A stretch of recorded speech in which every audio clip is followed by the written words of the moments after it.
చెప్పాడు సిద్ధం అని. చంద్రబాబు నాయుడు గారే కాదు,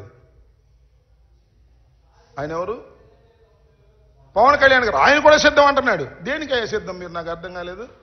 మీ ఇద్దరు కలిసి కూర్చుని మాట్లాడుకుని సీట్లే అనౌన్స్ చేయలేనటువంటి దౌర్భాగ్యమైన పరిస్థితిలో ఉన్నారో, డ్రామా ఆడుతున్నారో తెలియదు నీకు. పవన్ కళ్యాణ్ గారు ఎక్కడ నిలబడతాడో తెలియదు, అనౌన్స్ చేయరు. చంద్రబాబు నాయుడు గారు 1 నిలబడతాడో 2 నిలబడతాడో తెలియదు. వీళ్ళు సిద్ధం అంట. దేనికయ్యా మీరు సిద్ధం? ఒకదానికి మాత్రం మీరందరూ సిద్ధం. ఎన్నికలు అయిపోయిన తర్వాత తట్ట బొట్ట సర్దుకొని హైదరాబాదు నివాసానికి చేరడానికి అందరూ సిద్ధంగా ఉన్నారు. చంద్రబాబు నాయుడు గారు, పవన్ కళ్యాణ్ గారు, లోకేష్ గారు సిద్ధంగా ఉన్నారు. మూటా ముళ్ళ సర్దుకొని. ఎందుకంటే ఇల్లు కూడా లేనటువంటి రాజకీయవేత్తలు మీరు ఆంధ్రప్రదేశ్లో కాబట్టి లారీకి సరుకెత్తుకొని సర్దుకోవడానికి సిద్ధంగా ఉన్నటువంటి ముఖాలు మీవి అని ఈ సందర్భంగా నేను స్పష్టంగా చెప్పదలుచుకున్నా.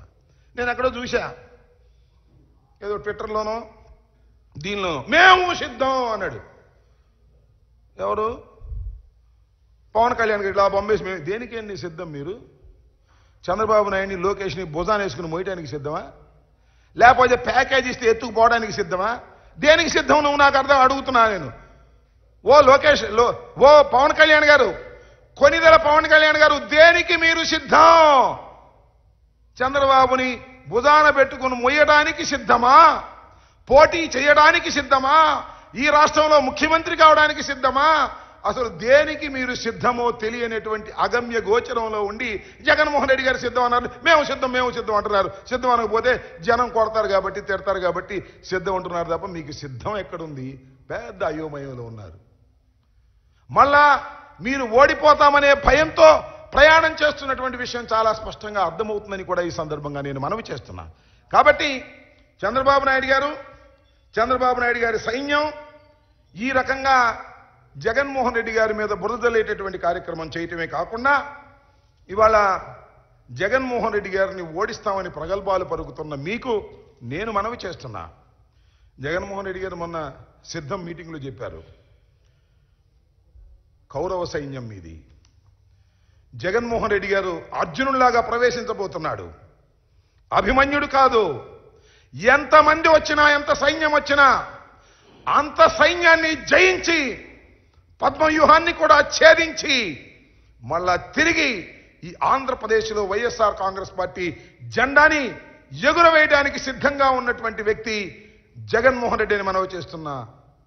కారణం ఒక్కటే, 5 సంవత్సరాలు చిత్తశుద్ధిగా పరిపాలన చేశాం. చెప్పిన ప్రతి మాటను నిలబెట్టుకున్నాడు జగన్మోహన్ రెడ్డి గారు. ప్రతి వాగ్దానాన్ని అమలు చేశాడు జగన్మోహన్ రెడ్డి గారు. మేనిఫెస్టోని పట్టుకొని తీసి ఒక్కొక్క పాయింట్ని టిక్ చేసుకుంటూ పరిపాలన చేసినటువంటి గొప్ప ముఖ్యమంత్రి జగన్మోహన్ రెడ్డి గారు. మేనిఫెస్టోని దగా చేసి తగలేసిన దౌర్భాగ్యులు మీరు.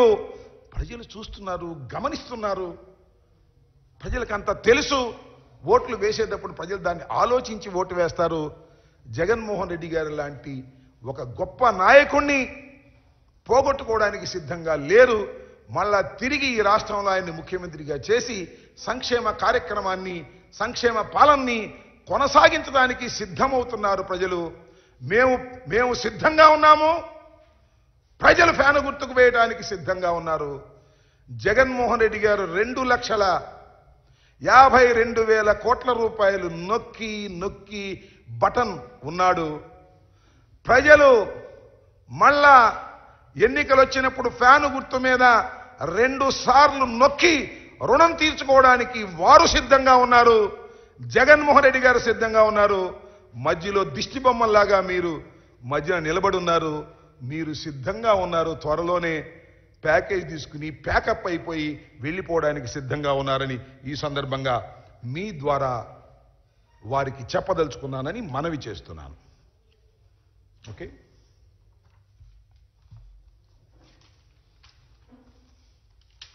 ఇంటి అడు చూస్తున్నా.